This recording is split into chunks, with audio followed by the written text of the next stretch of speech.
Hello foodies, ఎలా ఉన్నారు అందరూ? I'm Kavitha, I'm also foodie.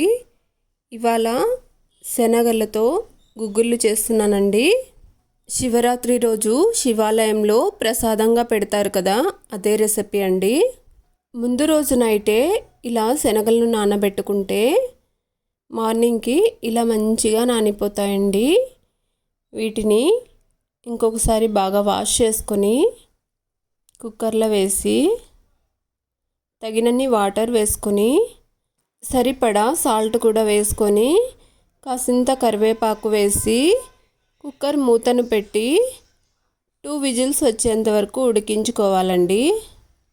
2 whistles వచ్చిన తర్వాత ఇలా కుక్కర్ మూతను తీసి ప్రెషర్ మొత్తం పోయాకనే కుక్కర్ మూతను తీసి ఇలా చూస్తే చక్కగా ఉడికిపోయి ఉంటాయండి. చూసారా, మధ్య మధ్యలో పగులులాగా వచ్చి చక్కగా ఉడికిపోయాయి. వీటిని ఇప్పుడు ఒక స్ట్రైనర్ తీసుకొని అందులోకి వడపోసుకుందాం. వాటర్ మొత్తం పోయేలాగా ఇలా వడపోసుకొని స్టవ్ మీద కడాయి పెట్టి ఆయిల్ వేసుకొని అలాగే పోపు దినుసులు, కట్ చేసి పెట్టుకున్న ఆనియన్ ముక్కలు, పచ్చిమిర్చి ముక్కలు, వెల్లుల్లి ముక్కలు అన్నింటినీ ఒక్కొక్కటిగా ఇలా వేసుకోవాలండి. ముందుగా పచ్చిమిర్చి ముక్కలను వేసి కాసేపు ఫ్రై అయ్యాక అందులోకే వెల్లుల్లి రెబ్బలు కూడా వేసి ఇంకొకసారి ఫ్రై చేసుకొని ఇప్పుడు అందులోకే ఆనియన్ ముక్కలు అలాగే కాసింత కరివేపాకు వేసి ఒకసారి ఇలా బాగా కలిపి ఫ్రై చేసుకుందాం. లో ఫ్లేమ్లోనే మంచిగా ఫ్రై చేసుకుందామండి.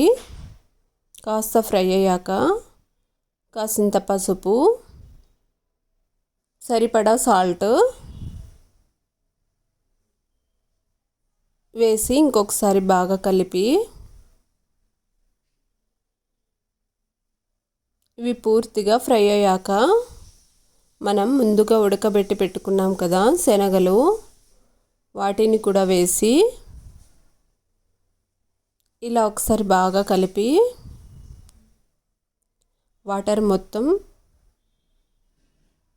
తేమ మొత్తం వెళ్ళిపోయాక స్టవ్ ఆఫ్ చేసుకుందామండి. అంతేనండి, వీటిని వేడివేడిగా సర్వ్ చేసుకుంటే చాలా బాగుంటాయి. ఆ ఈశ్వరుడికి ఎంతో ఇష్టమైన ప్రసాదం ఇంట్లోనే ప్రిపేర్ చేసుకోవచ్చు. చాలా టేస్టీగా ఉన్నాయండి ఇవైతే. మీరు కూడా ఒకసారి ట్రై చేసి ఎలా వచ్చాయి అనేది కామెంట్ చేయండి.